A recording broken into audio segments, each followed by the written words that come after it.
Olá pessoal, nesse vídeo eu vou resolver 15 exercícios com vocês sobre modelos atômicos para que vocês consigam fixar de uma vez por todas as principais diferenças e o que caracteriza cada um desses modelos atômicos, tá certo? Então os principais aí que a gente vai abordar são o modelo atômico de Dalton ou da bola de bilhar, modelo atômico de Thomson ou modelo do pudim de passas, que foi quando se começou a perceber, né, a considerar a divisibilidade do átomo.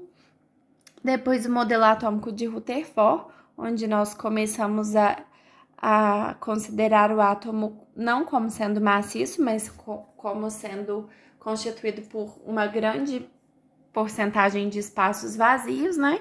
E por fim, o modelo de Bohr, onde nós começamos a considerar as diferentes camadas eletrônicas e entender melhor como que um elétron poderia migrar de uma camada para outra e o que isso ocasionaria, tá certo? Então, nessa primeira questão aqui, gente, que é uma questão da Olimpíada Brasileira de Química de 2020, ela pede para a gente avaliar cada uma dessas 4 afirmativas aí como verdadeiras ou falsas a respeito do átomo, que seria uma das menores partículas que constituem a matéria, né?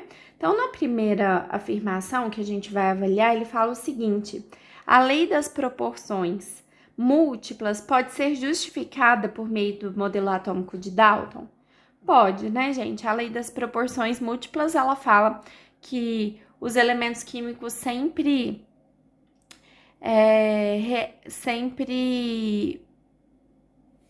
formam substâncias em proporções de números inteiros, e quando nós temos 2 elementos químicos que formam mais de 2 substâncias compostas, se a gente manter a massa de um elemento fixa, nós podemos formar diferentes substâncias quando nós temos variações da massa do outro elemento químico variando em números inteiros. Então, por exemplo, aqui, ó, o nitrogênio e o oxigênio podem formar várias substâncias compostas diferentes, estão vendo? O que está variando entre elas? A quantidade de átomo de cada um dos elementos químicos, em diferentes proporções, que estão sempre ocorrendo em termos de números inteiros. Então, essa primeira... Desculpa, gente. Essa primeira afirmação aí, ela é verdadeira, né? E também seria verdadeira se a gente estivesse considerando a lei das proporções constantes ou lei de Proust. Já a segunda alternativa, ela fala o seguinte, a segunda afirmação: no modelo de Dalton, os elétrons estão orientados segundo órbitas circulares ao redor do núcleo. Então, é uma alternativa falsa, né? Porque no modelo de Dalton nem elétron a gente considera. Lembrando que o modelo de Dalton foi o primeiro após a constituição da química enquanto ciência, e a gente considera o átomo maciço, esférico, indivisível, indestrutível, e nem considera aí a existência do elétron. Quanto menos pensando em questão de órbitas circulares, não é mesmo, gente? Então, essa aí seria claramente falsa, a primeira verdadeira.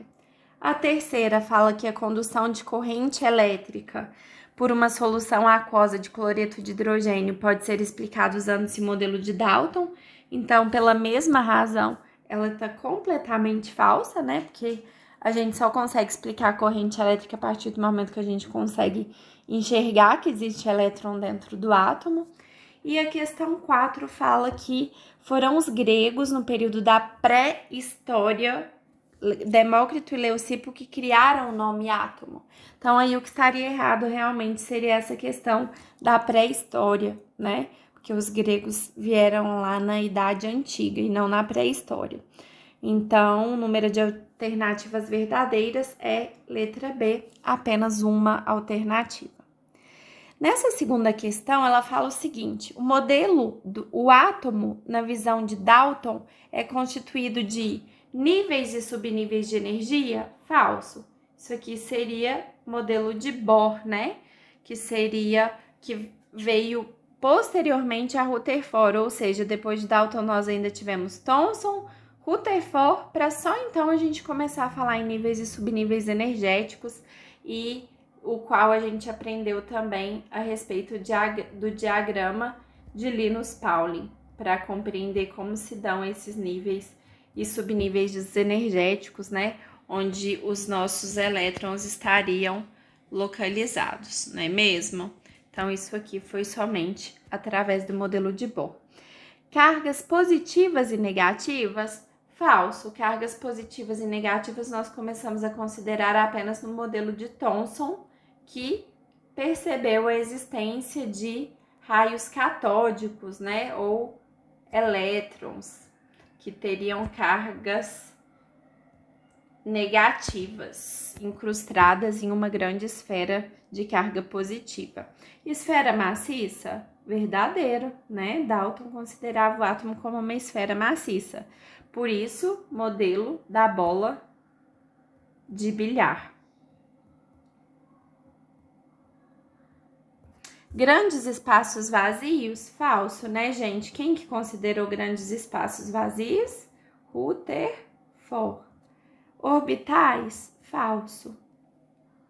Também.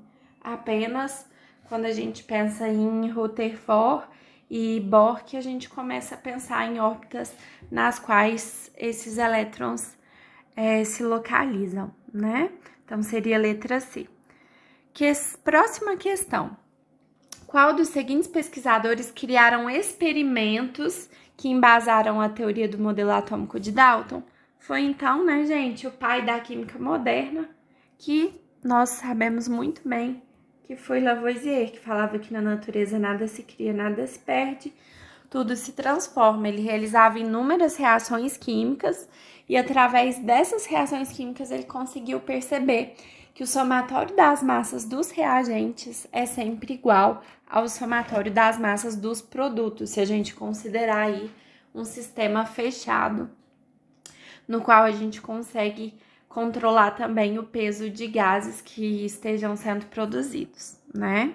No caso de produção de gás, ou o contrário, por exemplo, no caso da palha de aço, que pode acontecer incorporação de massa de gás no sólido. Isso aí a gente vai ver de forma um pouco mais aprofundada no vídeo que eu vou falar de forma mais específica sobre as leis ponderais, tá, gente? Envolvendo um pouquinho de cálculo e tudo mais. E por falar em cálculo, gente, Lavoisier que deu um caráter quantitativo para a química. Antes de Lavoisier, a química era considerada de forma muito qualitativa, tá? Bom, nessa questão da Unesp fala o seguinte: a lei da conservação de massa, enunciada por Lavoisier em 1774, é uma das leis mais importantes das transformações químicas. Ela estabelece que, durante uma transformação química ou reação química, né, na qual há um rearranjo de átomos formando diferentes substâncias, a soma das massas dos reagentes é igual à soma das massas dos produtos.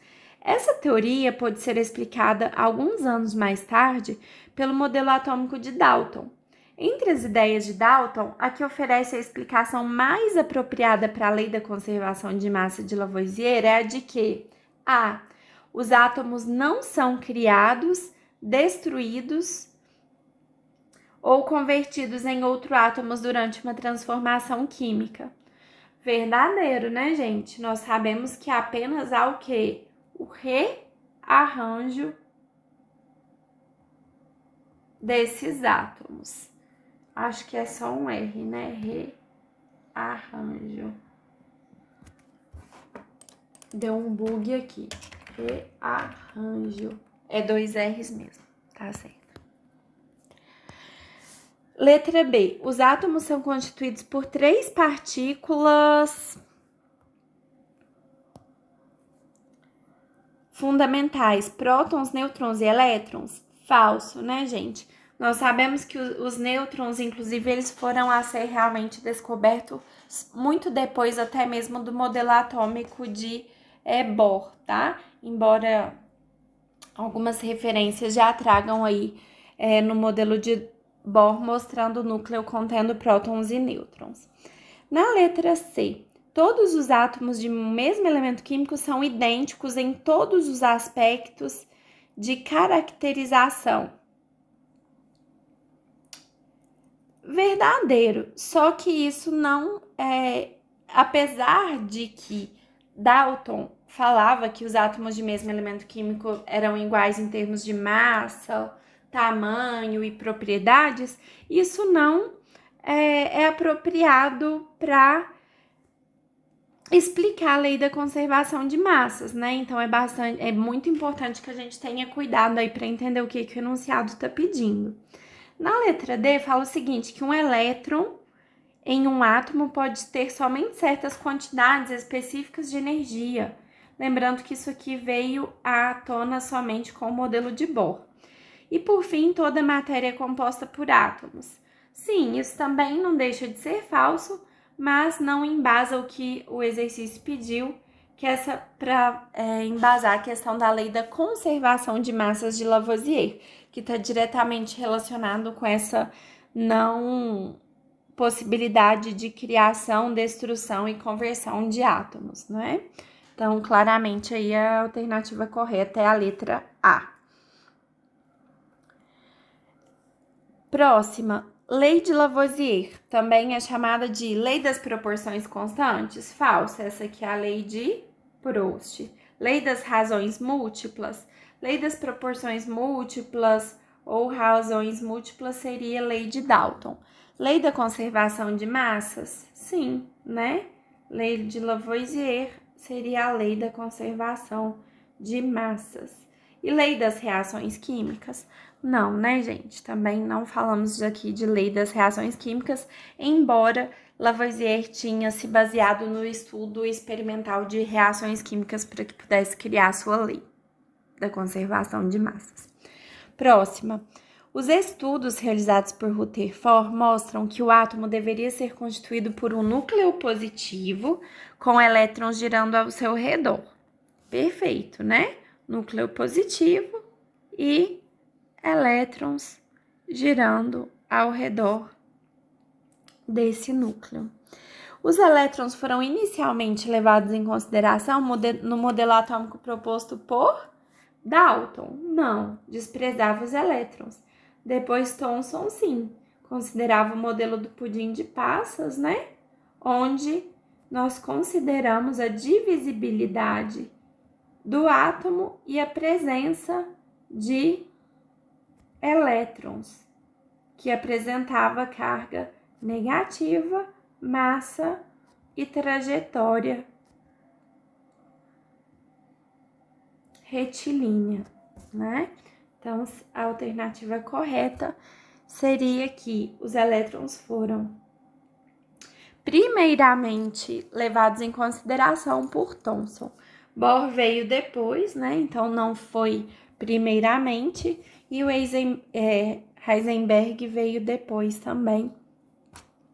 Nós não consideramos também como o primeiro a considerar os elétrons em seu modelo. Próxima questão, uma questão da FUVEST. Thomson determinou pela primeira vez a relação entre massa e carga do elétron, o que pode ser considerado como a descoberta do elétron. É reconhecida como uma contribuição de Thomson ao modelo atômico o átomo ser indivisível? Falso, né? O átomo, como sendo indivisível, foi considerado tanto por Demócrito e Leucipo na Grécia Antiga, inclusive o que deu nome a essa partícula, né? E também por Dalton, que ainda considerava o átomo como sendo indivisível. Mas Thomson não, ele já considerou a divisibilidade do átomo e a presença de partículas ainda menores que o átomo.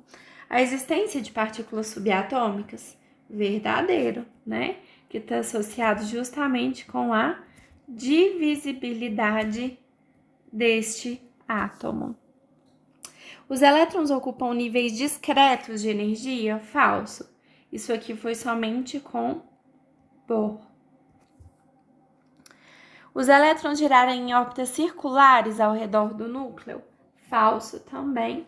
A gente começou a considerar essas órbitas circulares aí apenas no modelo de Rutherford e no modelo de Bohr, né?